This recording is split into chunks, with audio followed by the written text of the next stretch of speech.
Take a good look at the greenback in your wallet. For 80 years, this wasn't just paper. It was a diplomatic superweapon. It allowed America to export inflation, sanction enemies into the Stone Age, and essentially buy the world on credit. But the infinite money glitch is about to be patched.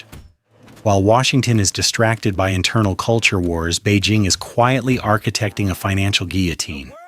It's called de-dollarization. The plan? Unite the global south through BRICS, bypass the US banking system, and turn the almighty dollar into, well, just paper. If you think the 2008 crash was bad, wait until you see what happens when the world sends all our inflated dollars back home. The king is naked, and the assassins are already inside the throne room. To understand the murder, we first have to understand the victim's lifestyle. For nearly a century, the US dollar hasn't just been a currency. It's been the operating system of the entire planet. It started in 1944 at Bretton Woods. Europe was rubble, America had all the gold, so we told the world, peg your currencies to the dollar, and we'll peg the dollar to gold. It was a fair deal, until it wasn't. In 1971, Nixon severed the gold link. The dollar became fiat, backed by nothing but faith and credit. By all laws of economics, the dollar should have collapsed. But Washington pulled off the greatest magic trick in financial history, the petrodollar. We made a deal with Saudi Arabia. We protect your throne with our military, you price all your oil in US dollars. Suddenly, every nation on earth needed dollars just to keep the lights on. If France wanted oil, they had to buy dollars. If Japan wanted energy, they had to sell us Toyotas to get greenbacks. This gave America an exorbitant privilege. We could print pieces of paper and trade them for real stuff. German cars, Chinese electronics, Middle Eastern oil. We lived beyond our means because the world subsidized our debt. We could run massive deficits, fight endless wars, and bail out failing banks, all because there was no alternative. The world was forced to swallow our inflation. It was the perfect scam. As long as everyone played by our rules, the party would never end. But in geopolitics, nothing breeds resentment quite like a rigged game. And the other players just stopped having fun. So what broke the machine? Ironically, America did. The unwritten rule of being the world banker is neutrality. You can't be the casino owner and the guy robbing the players at the tables. But in recent years, Washington got addicted to a new drug, sanctions. The turning point, the moment historians will likely mark as the beginning of the end, was February 26, 2022. In response to the Ukraine conflict, the US and its allies did the unthinkable. They froze $300 billion of Russia's central bank reserves. Now put aside your politics for a second and think about the economics. If the US can simply delete the savings of a ESO nuclear-armed G20 nation with the push of a button, is it really money? Or is it a permission slip that can be revoked the moment you disagree with American foreign policy? A chill went down the spine of every leader in the global south. From Riyadh to Brasilia, the realization was terrifying. If they can do it to Russia, they can do it to us. Washington effectively told the world, your money isn't safe here. And the world listened. Enter China, with a blueprint ready to go. While the US was busy weaponizing the SWIFT payment system, Beijing was quietly building a lifeboat called CIPS, Cross-Border Interbank Payment System. They pitched a new narrative to the world, de-dollarization. This isn't just about hating America, it's about survival. China rallied the BRICS alliance, Brazil, Russia, India, China, South Africa, and expanded it. This isn't a ragtag group of rebels anymore. The expanded BRICS now controls more of the global GDP, PPP, than the G7. They control the oil, the rare earth minerals, and the manufacturing, and the glitch is spreading to the one place that matters most, energy. Remember the petrodollar deal with the Saudis? It's crumbling. In a historic shift, Saudi Arabia has started discussing trading oil in Chinese yuan. If the world starts buying oil in yuan, rupees, or rubles, the artificial demand for US dollars evaporates. The trillions of dollars currently held overseas by foreign central banks, they won't need them anymore.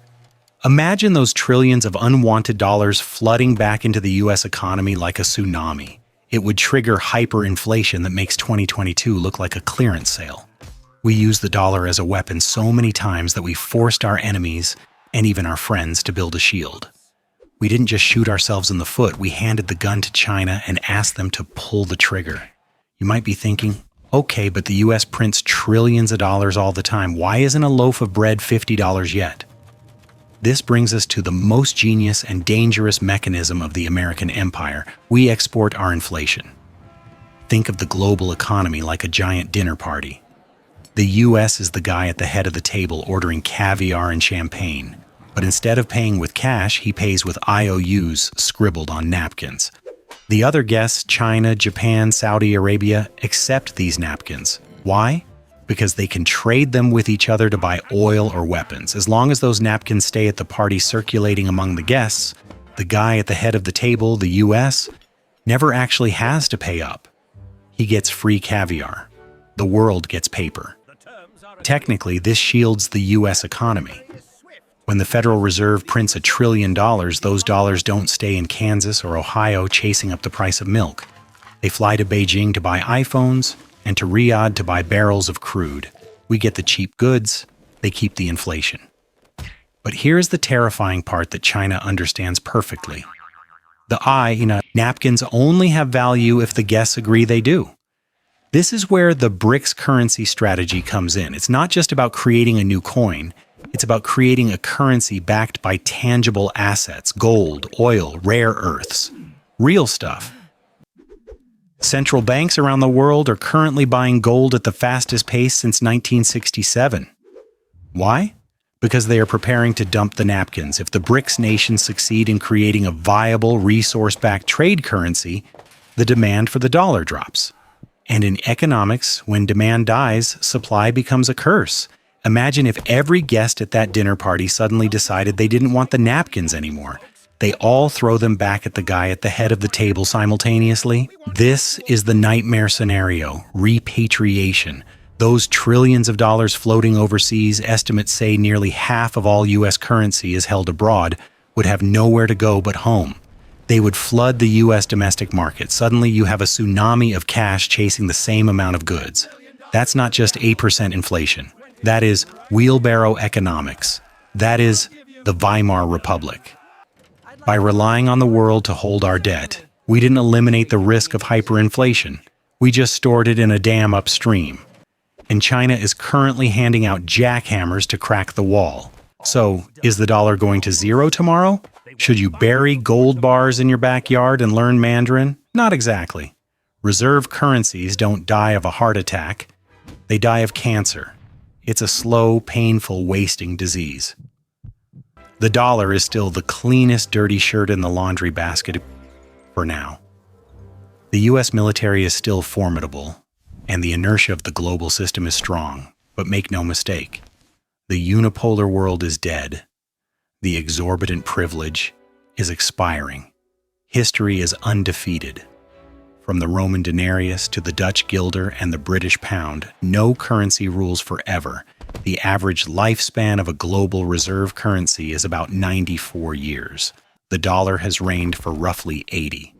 Do the math.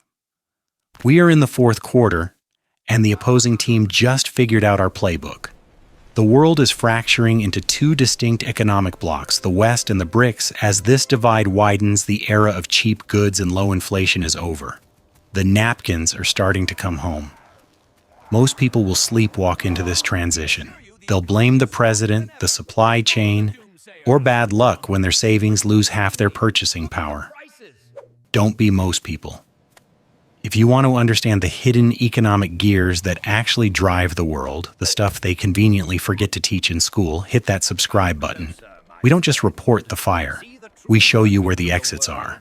And if you think the government doesn't have a plan B to control your money when the dollar crashes, think again.